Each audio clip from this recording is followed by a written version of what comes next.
Greetings and salutations, all you beautiful individuals. This is another episode of Liga Unlock here. And Mark here with you for a little week 3 installment of Global Power Rankings. We got a pretty big shake-up.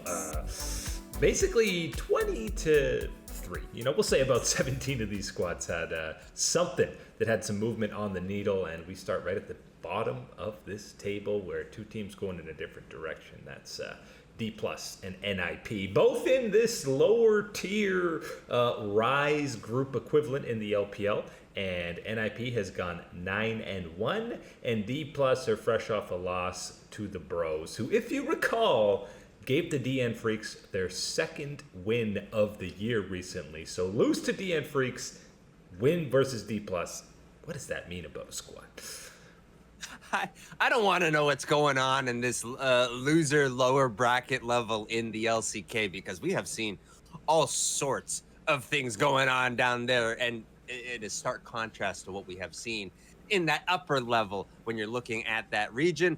Different story though for NIP. Yes, we're talking about them from the LPL, and yes, having that type of run against lesser, lower level competition, but still putting together that type of run where you are that type of competent. You are the team that is better and winning out and having these type of moments. That's what we wanted to see from this NIP team. I think they're still going to be under that, fraud, prove me type of label for a little bit until we get some of these bigger type of matchups. But for me, at least me right now, it's enough to throw them in this conversation. And certainly in that contrast of how they're moving in this direction in comparison to D+ Kia.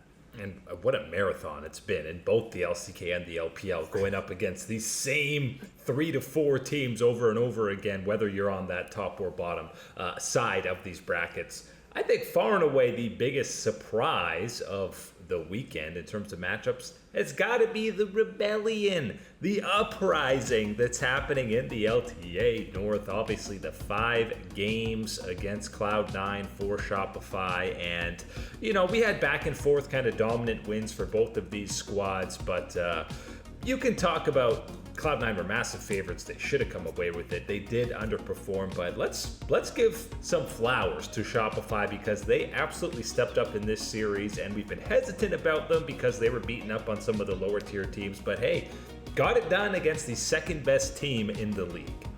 I think it's one of these ones where you can talk about underperformance, bad performance on the side of Cloud9, however you want to slice it. That performance was not enough in comparison to the performance that you can get from Shopify Rebellion on that day when it mattered most in that type of series. So got to give that credit, give those flowers over to this squad that has shown steady improvement, steady growth throughout this whole year. Never mind starting to peak, I think, throughout this split. The cohesion, the chemistry that this team has and understanding each other, I think, is a lot better. I'm also individually looking at a guy like Palafuck, someone who I think made a relatively dumb statement, kind of going against some of the criticism or, kind of the narratives he thought that some of the casters were having for their games.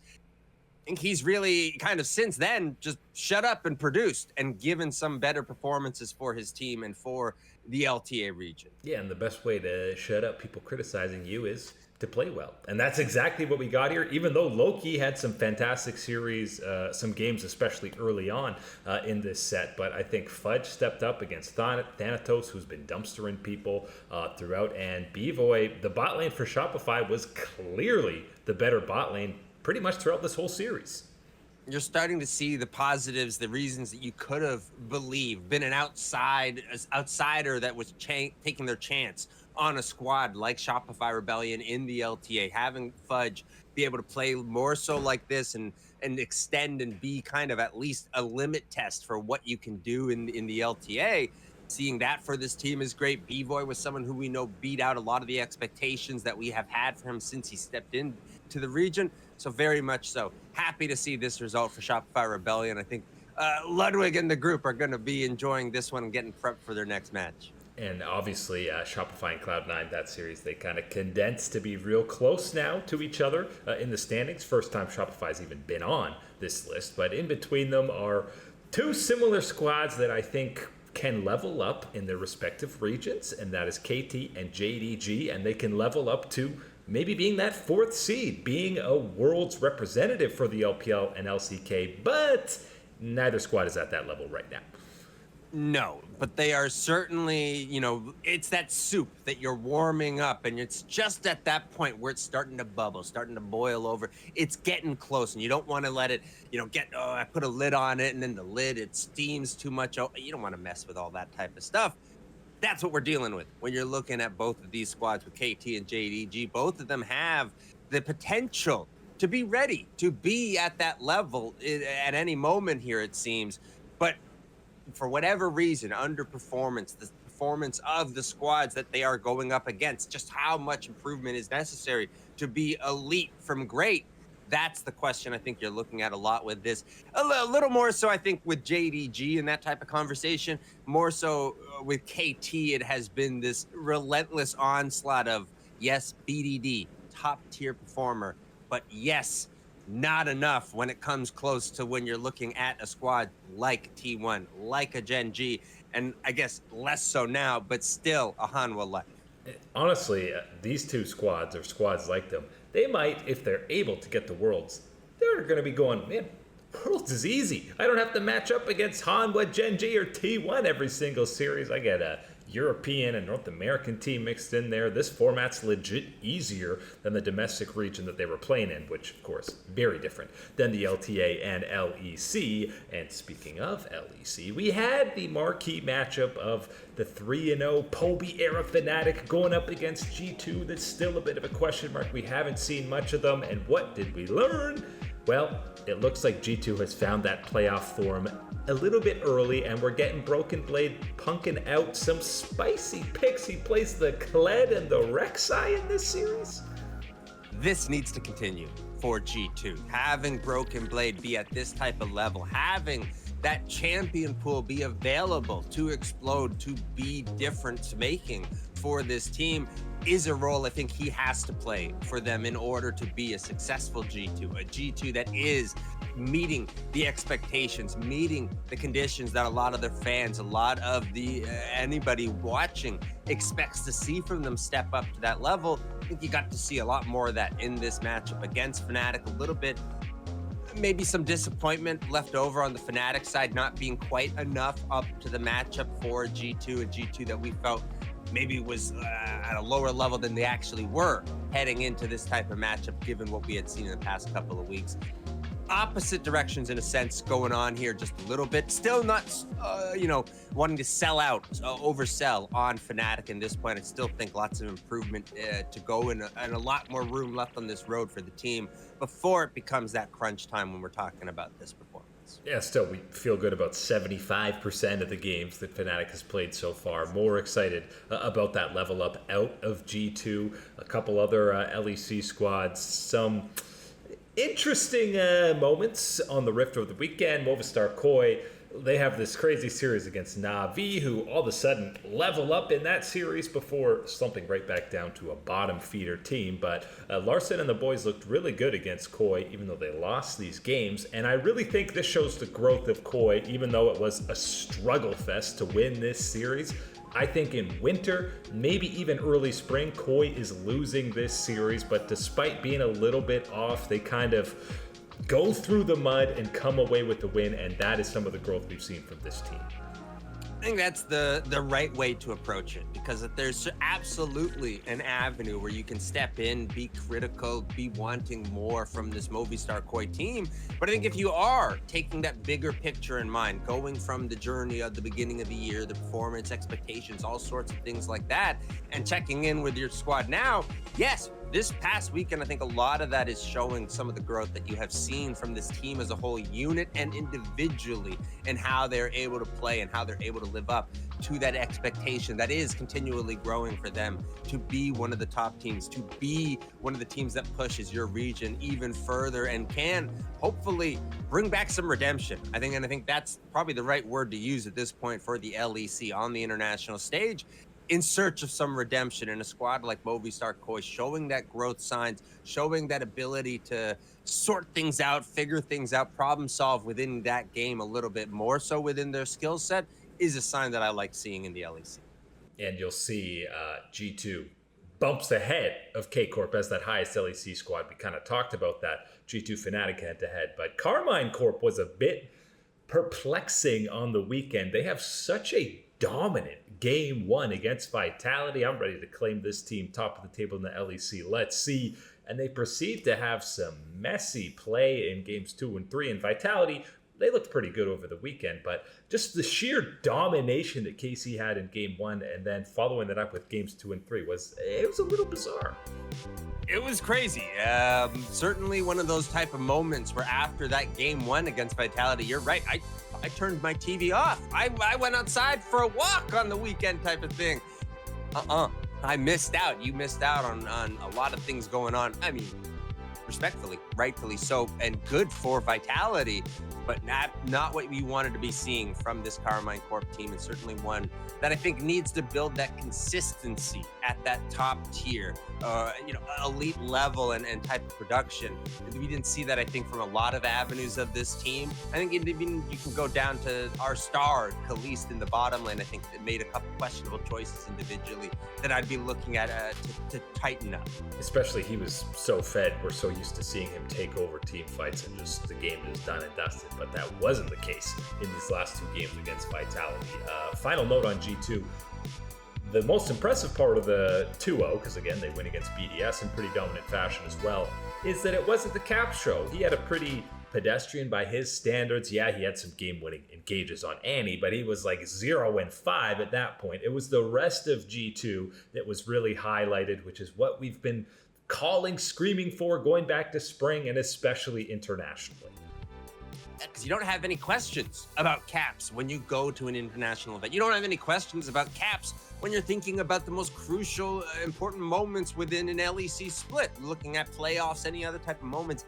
You're not asking, is it going to be, claps, craps? Yeah, we joke around with that a little bit, but he's going to step up. He can be a leader for this team.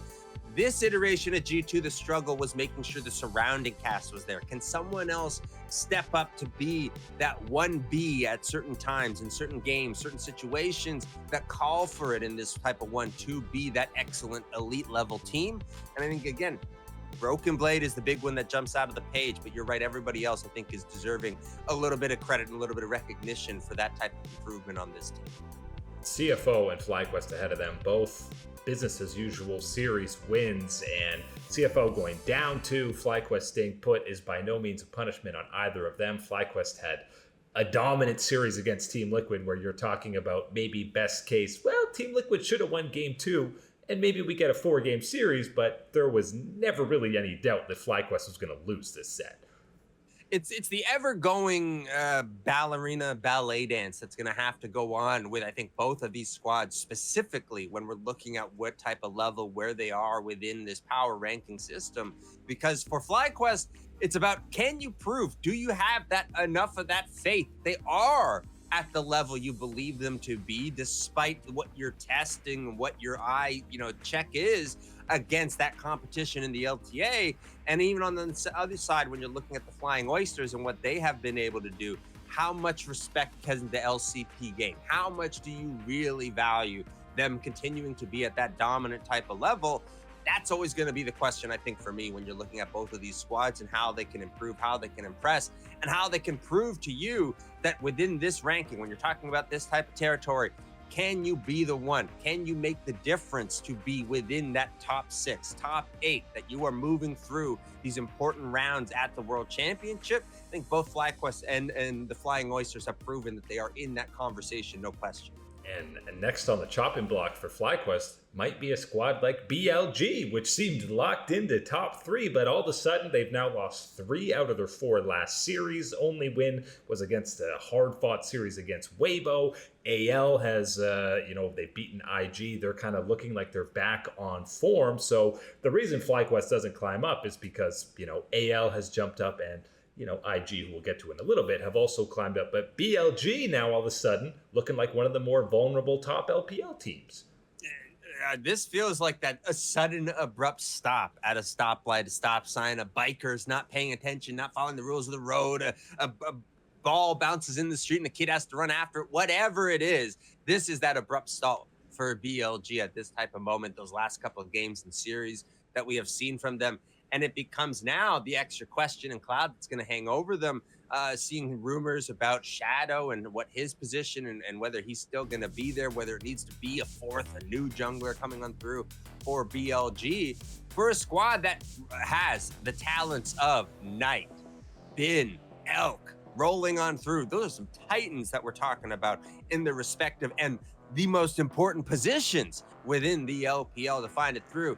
To not have a serviceable jungle in that type of for this team is going to be a major oversight, a major misstep in a lot of, whether it's the contract negotiations, player management, all these type of things. I think that's really going to put an extra spotlight, and really the spotlight you don't want to be having if you're a team like BLG. Especially when you saw Beishuan did end up being kind of a weak point internationally, so they make this switch, and when the main teams you're competing against have guys like Owner, Canyon, Kanavi, Tarzan in the jungle, these are legit world-class best in their position conversation. You can't just be slotting in a sub and hoping that you're going to compete at that level, because spoilers, it's not going to happen. It's going to be a liability.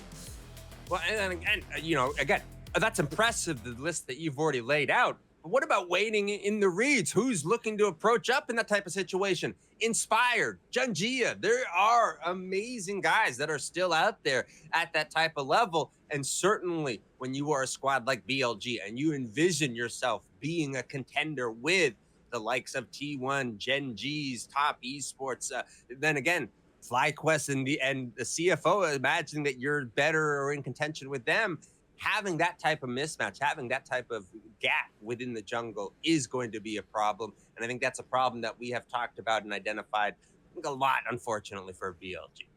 With the slump of BLG, obviously, they're slumping because they're losing to teams like Top Esports, like Invictus Gaming, who both get a little bump this week. IG, I think people are probably very excited to see hop into this top five. And, well, the way you do it is by beating Top Esports and BLG in back-to-back series. I know the TES one had some insane vintage 2v5 scenarios out of Rookie and the Shy. Oh, this was good. And especially after we were just kind of talking about IG and starting to warm up, starting to get that attention back onto them with the eyes towards the World Championship and being a contender. Seeing these type of matchups against teams that were contenders. At BLG, it's a little bit different, a little bit lessened, but that Top Esports absolutely up there. And certainly those moments with Rookie and the Shy being able to deliver, being those driving factors, being those clutch performers for this team. That's what we wanted to see. That's what everyone was dreaming about and hoping to see from this team at the start of the year, having it come to fruition and starting to build up some steam, heading towards a peak in this summer split before we're going to get real tightened down for Worlds. That's what you wanted to see from this. Very happy to be having IG up here in the list. And this is them climbing, getting these big wins with the Shy, having some absolutely abysmal early games, getting camped, TPing in to get a wave, dying, getting caught out, and they're still winning. And then part of that is either it's just the enigma that is the Shy, that when you do get some of these mistakes, some of these slip-ups and performances or whatever, you're also at least getting some of that good that we talked about that he can deliver. Some of these, head-scratching moments of, this guy did that, and then this guy did that? That's exactly what we're talking about with a player like the Shy, and seeing more so of that type of form and being able to carry more of the weight of the team of these expectations on his shoulder, away from Rookie, who has been doing that Atlas, BDD impression in the LPL, lifting everything up, is a good sign for this team. And despite losing that head-to-head, Top Esports still moves into that top three as the highest-ranking LPL team, because they followed that loss up with back-to-back 2-0s against BLG and Anyone's Legend. And Kanavi and Jackie Love are clearly, to me, looking like best in their position so far in this split. And I know people will be sweating having Top Esports looking like the best team in the LPL, but right now, at the very least, they've earned it. Humble Life also bumps up a spot, and you might say they went 0-2. How's Humble Life climbing on this list? Really gave Gen.G all they could handle in that series, and I'm going to be honest, I think Humble Life probably can win every region in the world that's not the LCK, that just happens to have T1 and Gen.G right now. Yeah, it's the outlier of how do you stack up against what is the ultra elite, the not just the good, not just the great, but the greatest of teams that we are seeing around the world right now. That is the dilemma for a squad like Hanwha Life. But I think at least in this week, and then compared to the challenge and kind of floundering that we had seen in previous weeks, these results, despite still being for the same value on the scoreboard in the standings type of thing, having those performances come through and seeing more so from this team at that level against a squad like Gen.G feels good.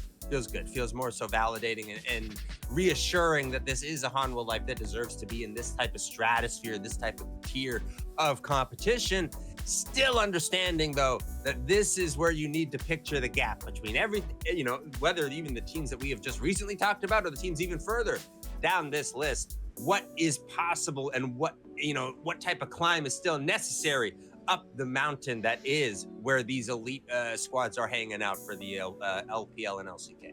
Well, now with a 4-4 start here in Split 3, Hanwha and T1 actually pretty much the exact same records now. T1 has kind of caught up there. And again, still obviously Gen.G at the top here. How about going back at, all these rounds combined, how about a 51-9 overall game score? That's with the loss to Hanwha that they just got, but 51-9 overall. Absolutely insane type of stuff. I don't know, again, if we're going to see it repeated because of the way things will be and probably changed up after this year in the LCK, the formatting, but it certainly has played out into some extreme storylines and situations that I think that we're looking at with our top teams. Never mind the surge in form that we are seeing from a squad like T1 and being able to maintain it since the MSI break.